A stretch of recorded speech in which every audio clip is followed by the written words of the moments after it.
अंतिम रूप देने जा रहे हैं। दोस्तों कल हमने लास्ट में तराइन का द्वितीय युद्ध पढ़ा था, जिसमें पृथ्वीराज चौहान की उसमें हार हो गई थी और मोहम्मद गौरी की उसमें जीत हो गई थी। दोस्तों हारने के बाद हम ये देखेंगे कि उनके हार के प्रमुख कारण कौन कौन से रहे। इसके अलावा प्रमुख इनके समय के विद्वान कौन कौन से, सेनापतियों का क्या योगदान है, धोखा किसने किया, महत्वपूर्ण स्थान जो पृथ्वीराज चौहान से जुड़े हुए हैं उनके बारे में सीखेंगे। तो शेष क्लास के बाद वहीं से मैं शुरू करने जा रहा हूं। तो हमारा पृथ्वीराज चौहान का शासनकाल 1177 से और 1192 ईस्वी ये रहता है। इसके बाद में ध्यान रखना हम लोग पढ़ेंगे तराइन की दूसरी लड़ाई। तराइन की दूसरी लड़ाई कब हुई? तो 1192 ईस्वी में। इससे पहले एक साल पहले 1191 में जो लड़ाई हुई थी उसको अपन कहेंगे तराइन की पहली लड़ाई। दोस्तों ये पृथ्वीराज तृतीय और ये मोहम्मद गौरी, लेकिन ध्यान रखना ये ठीक उल्टा रख रखा है इसमें ध्यान रखना जीत तो किसकी हुई थी? हाँ, इसमें जीत तो किसकी हुई थी? मोहम्मद गौरी की। और ये आप ध्यान रखना हार किसकी हो गई थी? पृथ्वीराज की। ये बात आपको ध्यान रखना, हार किसकी और जीत किसकी? तो पृथ्वीराज चौहान की तो इसमें हार हुई थी और मोहम्मद गौरी की इसमें जीत हो गई थी। इनके प्रमुख सेनापति यानी कि सेनापति किनके? तो पृथ्वीराज के। वैसे तो मैंने आपको अलग से लिखवाए भी हैं, लेकिन फिर भी यहां पर हमको देख के चलना है। एक तो कौन है? कैमास, इनका एक नाम मिलता है कदम्बदास, एक इनके हैं सोमेश्वर, एक है भुवनैक मल्ल, एक और है वैसे तो प्रताप सिंह है, ये भी इन्हीं के सेनापति हैं। इसके अलावा मोहम्मद गौरी के जो सेनापति हैं उनमें कौन है? खरमेल। इसके अलावा ध्यान रखना खारबक, खरमेल, खारबक, एक और है इसी में कुतुबुद्दीन ऐबक, ये ध्यान रखना कुतुबुद्दीन ऐबक, ये भी इनके समय का महत्वपूर्ण सेनापति था, कुतुबुद्दीन ऐबक। ये महत्वपूर्ण सेनापति, हालांकि और भी सेनापति हो सकते हैं लेकिन परीक्षा के लिए ज्यादा महत्वपूर्ण यही है। आगे हम देखते हैं पृथ्वीराज की हार के कारण कौन कौन से रहे, आखिर पृथ्वीराज की हार क्यों हुई। तो दोस्तों पहला जो इसका कारण है, पृथ्वीराज ने युद्ध की सुनियोजित रणनीति नहीं बनाई। कोई भी लड़ाई होने से पहले या लड़ाई लड़ने से पहले एक अच्छी रणनीति की आवश्यकता होती है, लेकिन पृथ्वीराज ने ऐसी कोई अच्छी रणनीति बनाई ही नहीं। पृथ्वीराज को ऐसा लगता था कि मैंने पिछला युद्ध तो जीत ही लिया, इसको भी मैं जीत ही जाऊंगा, कोई दिक्कत नहीं आएगी, कोई सबक नहीं लिया। आगे चलते हैं तो मोहम्मद गौरी ने लेकिन इसके विपरीत क्या किया? मोहम्मद गौरी का युद्ध के प्रति पूर्ण समर्पण था। वो चाहता था कि मैं दूसरा युद्ध जीतूंगा ही और इसके लिए मेरे को जो मेहनत करनी चाहिए मैं करूं। तो रात दिन जाग करके अच्छे से इसने उस रणनीति को तैयार किया और ध्यान रखना अपने सैनिकों को इस लायक बनाया, टर्निंग करके इतने लायक बनाया कि वो तराइन का दूसरा युद्ध लड़ सकें और जीत भी सकें। प्रशिक्षण भी करवाया सैनिकों को, बिना प्रशिक्षण के सैनिक भी अच्छे से कार्य नहीं कर सकते। इसके बाद में दोस्तों तीसरा महत्वपूर्ण कारण, कुछ सेनापतियों का पक्ष बदल लेना। कुछ सेनापति जो पृथ्वीराज चौहान तृतीय की तरफ हुआ करते थे, उन्होंने क्या किया, जब तराइन का युद्ध चल रहा था तो अपना स्थान परिवर्तन कर लिया। वो किसके पक्ष में चले गए? तो मोहम्मद गौरी के पक्ष में चले गए। इसके अलावा दोस्तों एक महत्वपूर्ण कारण और है, इसके अलावा एक महत्वपूर्ण और कारण है, प्रमुख कारण। तीन कारण तो यहां पर लिखे, प्रमुख कारण में एक कारण और नजर आता है। कौन सा? तो ध्यान दीजिए आप लोग। इसमें कन्नौज का जो शासक था जयचंद्र घेड़वाल, उसकी हमने बात संयोगिता के प्रसंग में कर ली थी पहले ही, जो कि पृथ्वीराज चौहान से काफी नाराज था। आपको पता ही है कि वो सीमा विवाद को लेकर के, संयोगिता के प्रसंग को लेकर के बहुत सारी बातें हो गई थी। तो जो कारण है वो यही है, कन्नौज के शासक, कन्नौज के शासक, कन्नौज के शासक जयचंद घेड़वाल, जयचंद घेड़वाल ने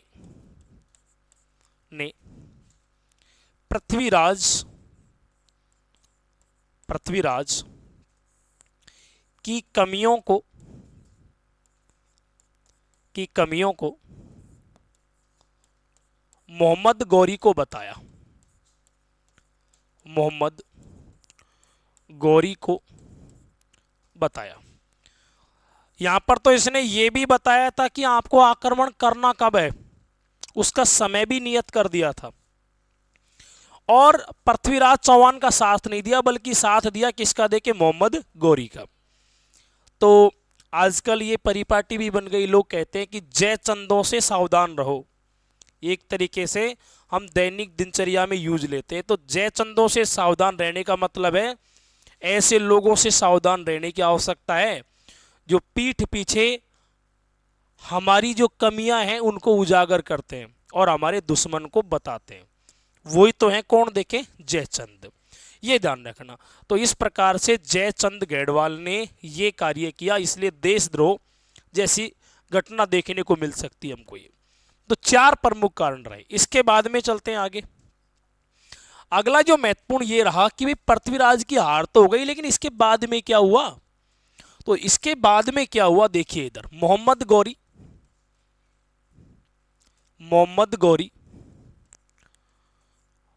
गौरी ने पृथ्वीराज को गिरफ्तार कर लिया।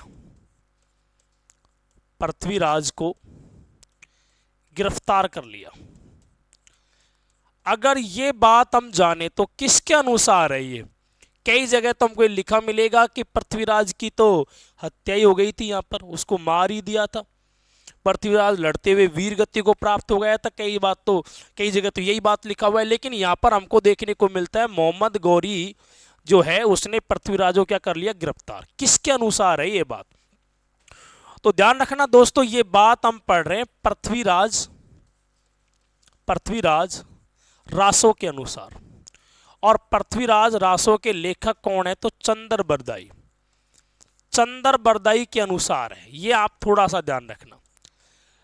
चंद्र बरदाई के अनुसार यही है कि पृथ्वीराज को गिरफ्तार किया गया था। और गिरफ्तार करके कहां ले गए, तो ध्यान रखना, गिरफ्तार तो किया था तराइन के मैदान से, और तराइन के मैदान से गिरफ्तार करके कहां ले गए, तो गजनी ले गए। ये ध्यान रखना, कहां पर ले गए, गजनी ले गए। वहां पर हमको वृतांत देखने को मिलता है कि चंद्र बरदाई भी वहीं पहुंच जाते हैं और वो किससे बात करते हैं, मोहम्मद गौरी से।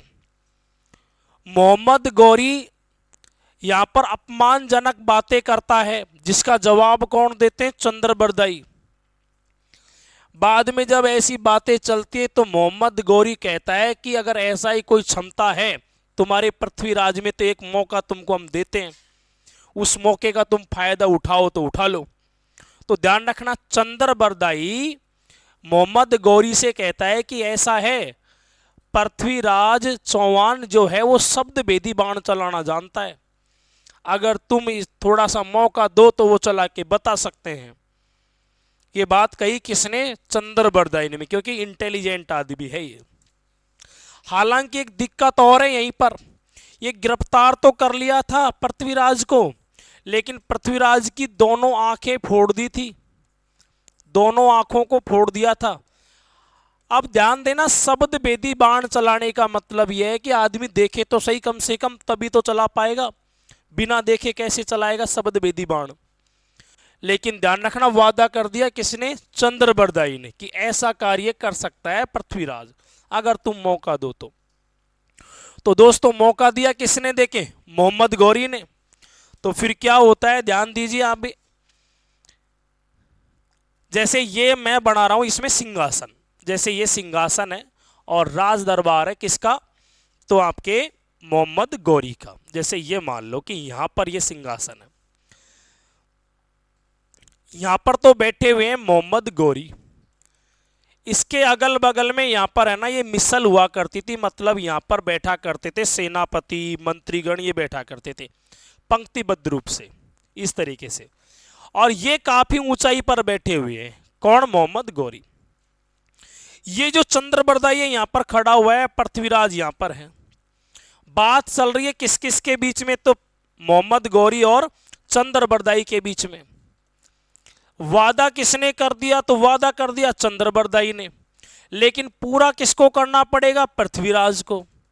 अगर पृथ्वीराज में ऐसी कोई क्षमता है तो उसका वो प्रदर्शन करके दिखाए। किसको देके? मोहम्मद गौरी को। फिर कहते हैं कि इसको धनुष बाण दिया गया और चंद्रबरदाई इसके पास जाकर के खड़ा हो गया और कुछ शब्दों से संबंधित बातें इनको बताई कि ऐसा है कि जो मोहम्मद गौरी है इस दिशा में बैठा हुआ है, उत्तर दिशा में बैठा हुआ है, आपको वहां पर क्या चलाना है? बाण चलाना है। और पूरा एड्रेस केवल शब्दों के माध्यम से समझा दिया। किसको देके? पृथ्वीराज को। तो फिर पृथ्वीराज ने क्या किया? एक शब्द वेदी बाण चला दिया और शब्द वेदी बाण इसने कहां चलाया? तो मोहम्मद गौरी की ओर चला दिया। और ये बाण किसको जाकर के लगा? मोहम्मद गौरी को। और यहीं पर उसकी क्या हो गई? देखिए, मृत्यु हो गई। ये बात किसके अनुसार पढ़ रहे हैं हम? ये ध्यान रखना, ये पढ़ रहे हैं पृथ्वीराज रासो के अनुसार। पृथ्वीराज रासो के अनुसार। इसके राइटर कौन है? चंद्रबरदाई। ये ध्यान रखना, सीधा भी आ सकता है कि ये बात किसके अनुसार है? तो चंद्रबरदाई के अनुसार है। इसकी मृत्यु हो गई, लेकिन बाद में सुनो, पृथ्वीराज भी जानता था और चंद्रबरदाई भी कि हमने मोहम्मद गौरी को ही तो मारा है। अभी तो बहुत सारे सेनापति ये बैठे, इनकी सेना बाहर खड़ी है, बच के तो हम जा नहीं सकते। तो दोनों ने एक दूसरे की क्या काट ली? देखिए बताओ, गर्दन काट ली। इस तरीके से हम कह सकते हैं कि बताओ, अगर पृथ्वीराज रासो के अनुसार देखें तो पृथ्वीराज की मृत्यु कहां पर हुई? तो पृथ्वीराज की मृत्यु कहां पर हुई? गजनी में। कहां पर हुई? गजनी में। अब गजनी में मृत्यु हो गई तो इनको वहीं पर दफना दिया गया। तो वहीं दफनाएंगे तो दोस्तों ध्यान रखना, यहीं पर इनकी क्या बना दी गई? देखिए, समाधि।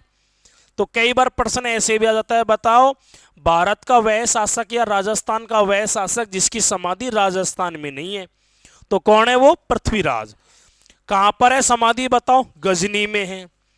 ये बात हमने पढ़ी है पृथ्वीराज रासो के अनुसार। ये आप ध्यान रखना। तो इसको हम लिख भी लेते हैं, पृथ्वीराज रासो के अनुसार। पृथ्वीराज रासो के अनुसार। पृथ्वीराज रासो के अनुसार पृथ्वीराज ने शब्द वेदी बाण चलाया। शब्द वेदी बाण चलाया।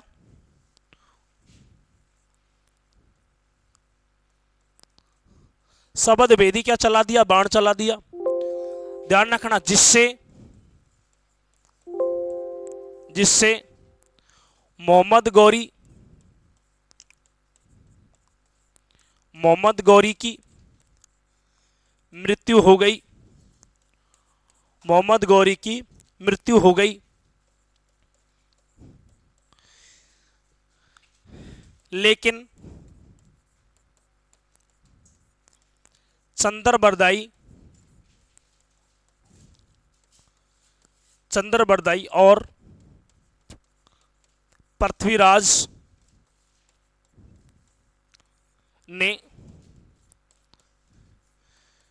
एक दूसरे को मार लिया।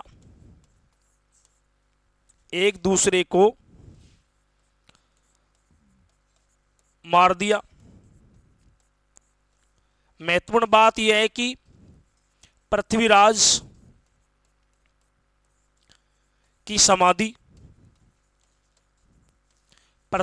समाधि गजनी, अफगानिस्तान। गजनी कहां पर पड़ता है? अफगानिस्तान में स्थित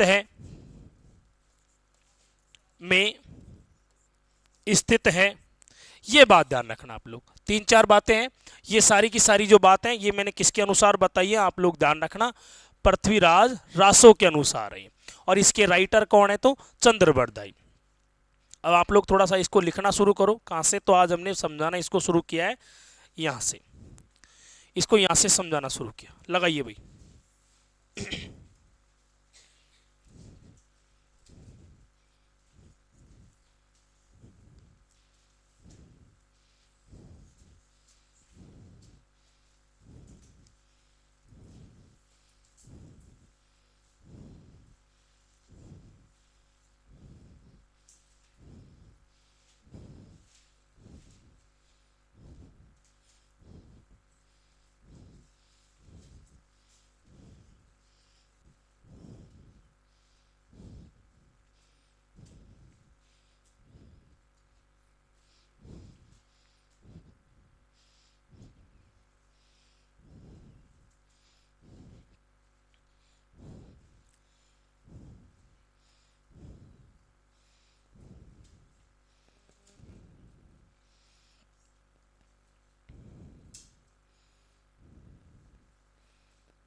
स्लाइड चेंज कर दूं क्या भाई?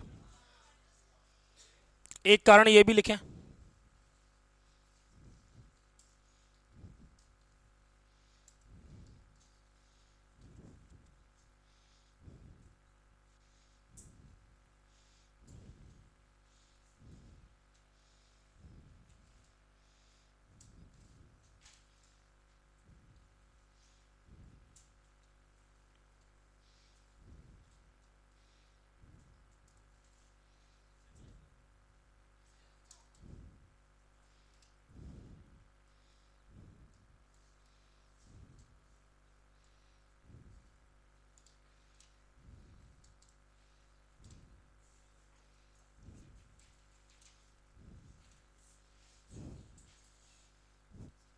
इसमें आपको यहां से लिखना है, ये थोड़ा ध्यान रखना। मोहम्मद गौरी ने पृथ्वीराज को गिरफ्तार कर लिया, किसके अनुसार? पृथ्वीराज रासो के अनुसार। केवल एक छोटी सी बात लिख लो, कहां से किया था वैसे गिरफ्तार? तो तराइन से। और कहां पर रखा था? गजनी में। ये तराइन पड़ता है हरियाणा भारत में, और गजनी पड़ता है अफगानिस्तान में।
ये वाला लिखना है आपको।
हो गया भाई।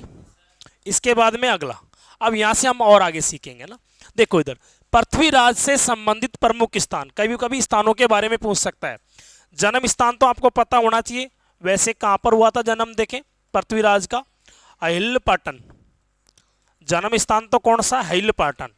कहां पर है ये? गुजरात में है, ये ध्यान रखना। इसके अलावा कार्यस्थली, इनकी कार्यस्थली या कर्मस्थली कौन सी है?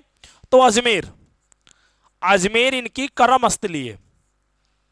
जो आपके कहां पर पड़ता है, राजस्थान में। इसके बाद में आता है कि युद्ध में हार। वैसे तो युद्ध तो कई हुए थे, लेकिन युद्ध में हार कहां पर हुई थी इनकी, तो ये तराइन में हुई थी।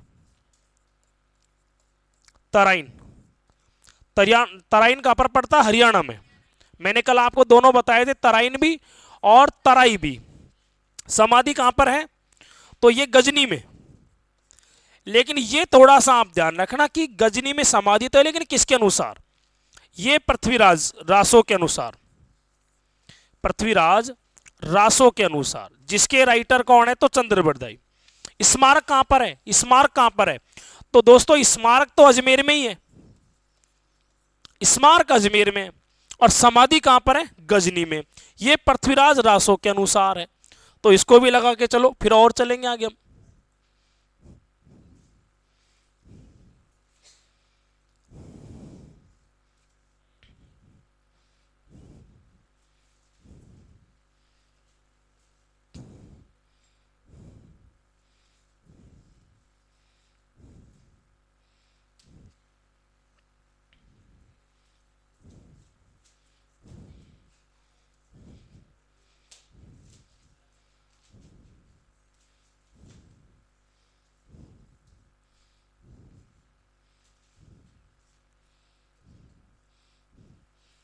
ये दो ज्यादा मोस्ट है यहां पर, है ना, क्योंकि ये तो हमने पहले भी पढ़ लिया।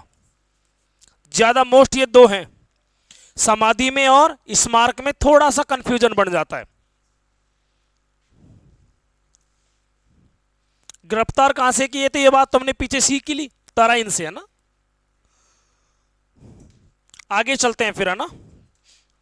एक और महत्वपूर्ण स्थान है, नंबर 6, स्थान का नाम है सिरसा।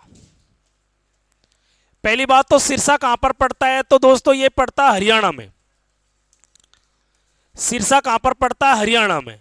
अच्छा, ये क्यों महत्वपूर्ण है और कैसे जुड़ा हुआ है पृथ्वीराज से, तो ध्यान देना भाई। एक इतिहासकार हुए हैं हसन निजामी, ये ध्यान रखना। कौन, तो हसन निजामी। हसन निजामी के अनुसार, हसन निजामी के अनुसार पृथ्वीराज की मृत्यु, पृथ्वीराज की मृत्यु सिरसा नामक स्थान पर हुई। सिरसा नामक स्थान पर हुई, स्थान पर हुई। ये बात ध्यान रखना, कौन बताते हैं, हसन निजामी। तो ये भी महत्वपूर्ण ही हो जाएगा। वैसे इतना भी महत्वपूर्ण नहीं है, लेकिन केवल किसके बारे में पूछे, तो हसन निजामी के बारे में, तब जाके आपको बताना है ये। इसके अलावा कुछ विशेष बातें और जुड़ी हुई है, ध्यान रखना। जीत मिलने के बाद में मोहम्मद गौरी ने यहां का प्रशासक या गवर्नर किसको बनाया था, यह बड़ी महत्वपूर्ण बात है। तो दोस्तों प्रशासक या फिर हम कह सकते हैं गवर्नर, यहां का प्रशासक या गवर्नर कौन बनाया गया, तो यहां का प्रशासक बनाया गया था कुतुबुद्दीन। यह ध्यान रखना, कुतुबुद्दीन ऐबक। कौन बनाया गया था, कुतुबुद्दीन ऐबक। पहली बात तो यह कि कुतुबुद्दीन ऐबक था कौन, तो यह था मोहम्मद गौरी का गुलाम। मोहम्मद गौरी का गुलाम, या तो मोहम्मद गौरी का गुलाम या फिर दास भी कह सकता है, यह ध्यान रखना। कौन थे, कुतुबुद्दीन ऐबक। ये गवर्नर या प्रशासक बनाए गए। जिम्मेदारी कहां कहां की दी गई, इनको ध्यान रखना। जिम्मेदारी तो दो जगह की जिम्मेदारी मिली। सबसे पहले तो कहां की जिम्मेदारी दी गई, अजमेर की, और दूसरी जिम्मेदारी कहां की दी गई, तो दिल्ली की।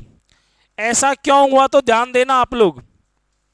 अजमेर और दिल्ली दोनों जगह चौहानों का शासन हुआ करता था, इसलिए गवर्नर बनाया जाएगा तो दोनों ही जगह का बनाया जाएगा। इसलिए दोनों जगह की शासन प्रणाली को संभाला किसने, देखे, कुतुबुद्दीन ऐबक ने। यह ध्यान रखना आप लोग, इसको भी लगा के चलो।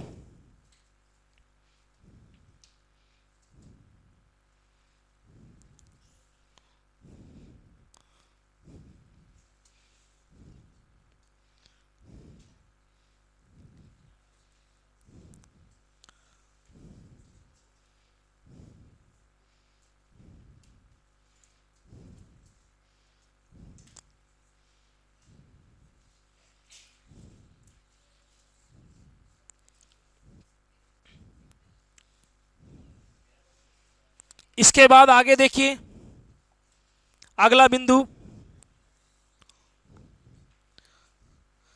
पृथ्वीराज चौहान तृतीय तथा मोहम्मद गौरी के बीच हुए युद्धों का वर्णन, हुए युद्धों का वर्णन हमको कहां कहां से मिलता है, ये ध्यान रखना भाई। और कितने युद्ध हुए थे इन दोनों के बीच में, इस बात की हमको जानकारी मिलती है। कहां से मिलती है ध्यान देना आप लोग। कुछ विशेष ग्रंथ जिनके बारे में हम सीखेंगे आगे। सबसे पहला यहां पर ग्रंथ कौन सा आता है? सबसे पहला ग्रंथ है प्रबंध, प्रबंध चिंतामणि। ग्रंथ का नाम है प्रबंध चिंतामणि। इस ग्रंथ में दोनों के बीच हुए युद्धों का वर्णन हमको देखने को मिलता है। प्रबंध चिंतामणि के लेखक कौन है? तो दोस्तों ध्यान रखना, इसके लेखक हैं मेरुतुंग, इसके लेखक हैं मेरुतुंग। और इनके अनुसार दोनों के बीच में कितनी लड़ाइयां हुई? तो ये ध्यान रखना, दोनों के बीच में 23 लड़ाइयां, ये ध्यान रखना। कितनी लड़ाइयां हुई? 23। तो इस तरीके से आप ध्यान रखना। हारने की बात आए तो 22 में हराया होगा, और एक में ध्यान रखना आप लोग, एक में जीत गए होंगे, ऐसे ध्यान रखना आप लोग। नंबर 2 दूसरा जो आता है महत्वपूर्ण, वो है प्रबंध कोश। प्रबंध कोश ये किताबें भी महत्वपूर्ण है, ये ग्रंथ ये सीधे एग्जाम में पूछ लिए जाते हैं। प्रबंध कोश के लेखक कौन है? तो राजशेखर, ये ध्यान रखना, इसके लेखक हैं राजशेखर। और राजशेखर के अनुसार दोनों के बीच में कितनी? तो 20, ये ध्यान रखना आप लोग। इसके बाद में अगला देखने को मिलता है क्या? हम्मीर महाकाव्य, हम्मीर महाकाव्य, हम्मीर महाकाव्य। और इसके लेखक हैं नयन चंद्र सूरी, नयन चंद्र सूरी। इनके अनुसार कितनी बार? तो ध्यान रखना 7 बार। इसके अलावा अगला आता है नंबर 4 पृथ्वीराज रासो, पृथ्वीराज रासो। पृथ्वीराज रासो के लेखक हैं चंद्रबरदाई, चंद्रबरदाई। अब इसके अनुसार कितनी? तो ये ध्यान रखना, इनके अनुसार है 21, इनके अनुसार है 21। एक और है यहीं पर सुरजन चरित्र, सुरजन चरित्र। सुरजन चरित्र जो है इनके अनुसार लेखक हैं चंद्रशेखर, चंद्रशेखर। और इनके अनुसार कितने युद्ध हैं? तो 21। तो आप इस तरीके से ये ध्यान रखना। भले ही ये महत्वपूर्ण ना हो, लेकिन ये महत्वपूर्ण है कि इनके लेखक कौन है। लगभग 5 किताबें क्लियर हो गई है यहां पर, इनको लगा के चले आप लोग।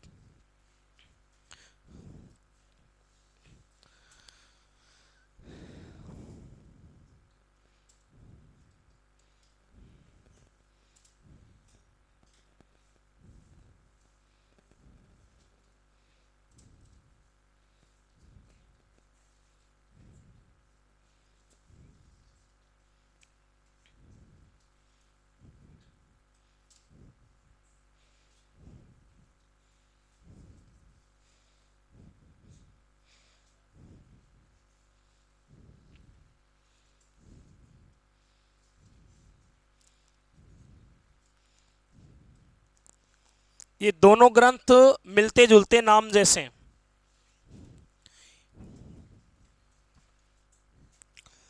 आपको मैंने हम्मीर महाकाव्य तो पहले भी याद करवाया था। हम्मीर महाकाव्य यानी कि महान है नयन, ऐसे करके याद करवाया था।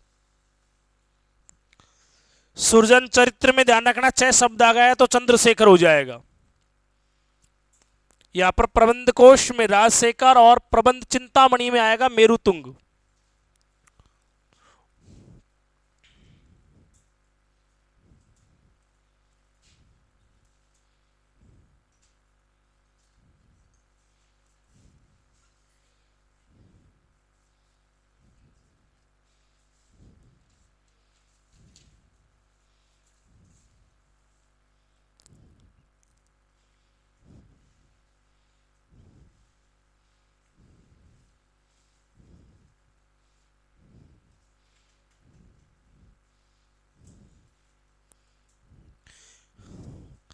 इसके अलावा ध्यान रखना, फिर प्रमुख कार्य पढ़ेंगे हम लोग। ये तो लड़ाइयां पढ़ ली हमने।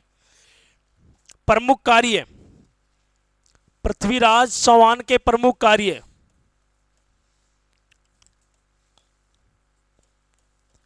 पृथ्वीराज चौहान तृतीय, इनका शासनकाल 1177 से और 1192। प्रमुख कार्य कौन कौन से देखिए इधर।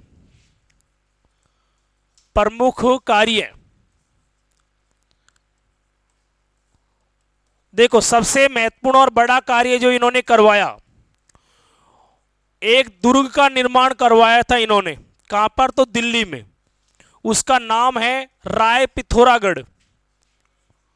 राय पिथौरागढ़। राय पिथौरागढ़ कहां पर पड़ता है ये राय पिथौरागढ़? तो ध्यान रखना, वर्तमान में दिल्ली में है ये। इसका निर्माण करवाया था पृथ्वीराज चौहान ने। दूसरा ध्यान रखोगे, चामुंडा माता का मंदिर। चामुंडा माता का मंदिर। चामुंडा माता का मंदिर इन्होंने कहां पर बनवाया? तो आप ध्यान रखोगे, अजमेर में। अजमेर में इन्होंने चामुंडा माता का मंदिर बनवाया। दो महत्वपूर्ण तो बात ये देखने को मिलती, इसमें सबसे मोस्ट तो यही है पिथौरागढ़, कि पिथौरागढ़ का दुर्ग बनवाया था पृथ्वीराज ने। और इसी कारण से है ना, आगे जाकर के हम लोग एक नाम और देने वाले पृथ्वीराज को। इनको हम लोग राय पिथौरा भी कहते हैं। किसको? पृथ्वीराज को। तो ये भी ध्यान रखना आप लोग। इसके अलावा तीसरा महत्वपूर्ण बिंदु है ना, तीसरा महत्वपूर्ण बिंदु यह है कि अजमेर में परकोटे का निर्माण। परकोटे का निर्माण, अजमेर में परकोटे का जो निर्माण है वो भी किसने करवाया था? तो पृथ्वीराज ने। तो ये प्रमुख निर्माण कार्य थे इनके। इनको भी लगा दो आप लोग।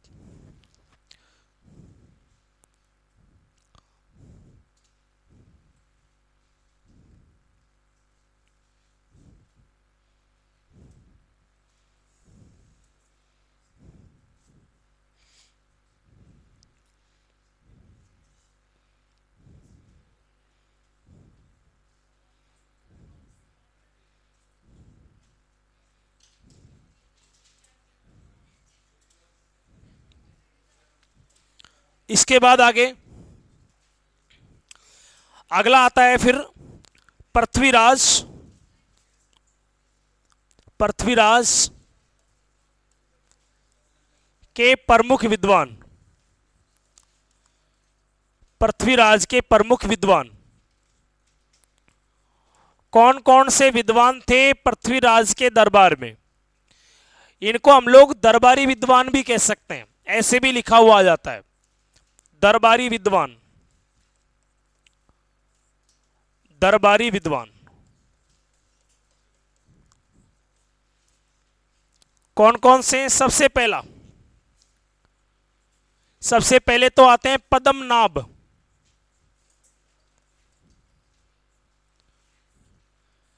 पद्मनाभ। और ये जो विद्वान है, इनको एक डिपार्टमेंट भी दिया था पृथ्वीराज ने।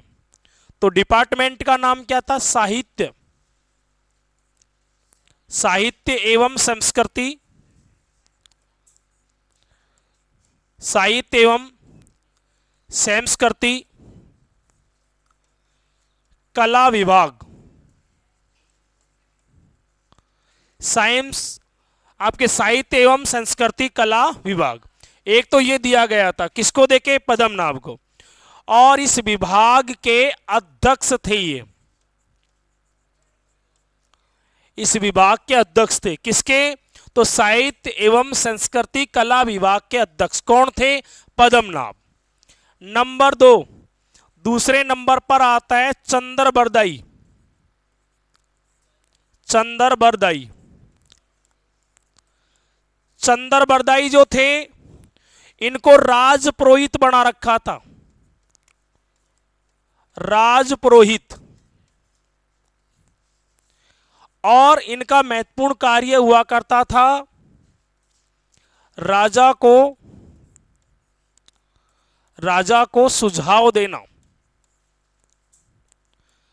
राजा को सुझाव देना, ये इनका महत्वपूर्ण कार्य था। इसके अलावा अगले थे जनार्दन, ये भी महत्वपूर्ण विद्वान थे। इसके अलावा अगले थे विश्वभट्ट। इसके अलावा अगले थे आशाधर, अगले विद्वान का नाम था आशाधर, अगले विद्वान थे आशाधर। तो इस तरीके से ध्यान रखना आप लोग। विश्वभट्ट जो थे, इनको निर्माण विभाग दे रखा था, निर्माण विभाग, यानी कि जो भी राज्य में निर्माणीय कार्य होगा वो किसकी देखरेख में होगा? तो विश्वभट्ट की देखरेख में। इनको लगाते हुए चलें आप लोग।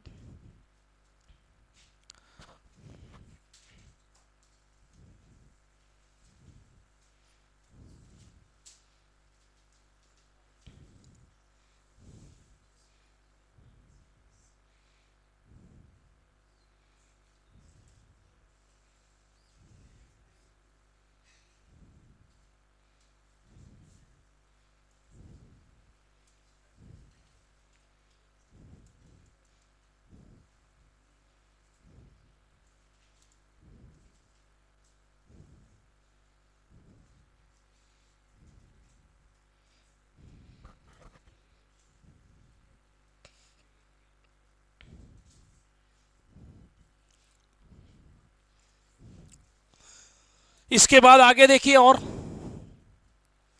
नंबर 6 अगले हैं जयानक। अगले कौन से हैं? तो जयानक। अब जयानक वो ही हैं जिन्होंने ग्रंथ लिखा था, कौन सा? तो पृथ्वीराज विजय। पृथ्वीराज विजय, इसके लेखक थे जयानक। तो ये भी इन्हीं के दरबार में थे। जनार्दन इससे पहले मैंने आपको लिखवा ही दिया। विद्यापति गौड़ थोड़ी हुआ है, अगले थे विद्यापति गौड़, अगले हैं विद्यापति गौड़, ये ध्यान रखना। इसके अलावा अगले थे विश्वरूप, विश्वरूप। इसके बाद में अगले थे वागीश्वर, वागीश्वर। तो इस प्रकार से ये इनके महत्वपूर्ण, इनको मंत्री कहो, विद्वान कहो, ये पृथ्वीराज चौहान के समय थे। वैसे सबसे महत्वपूर्ण तो इसमें था चंद्र बरदाई।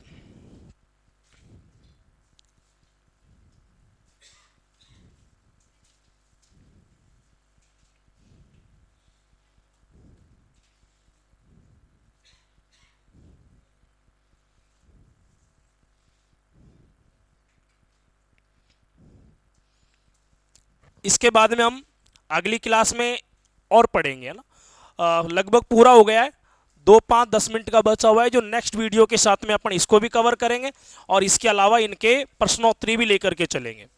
तो आप लोग अब तक जितना पढ़ा है उसको अच्छे से रीड करें।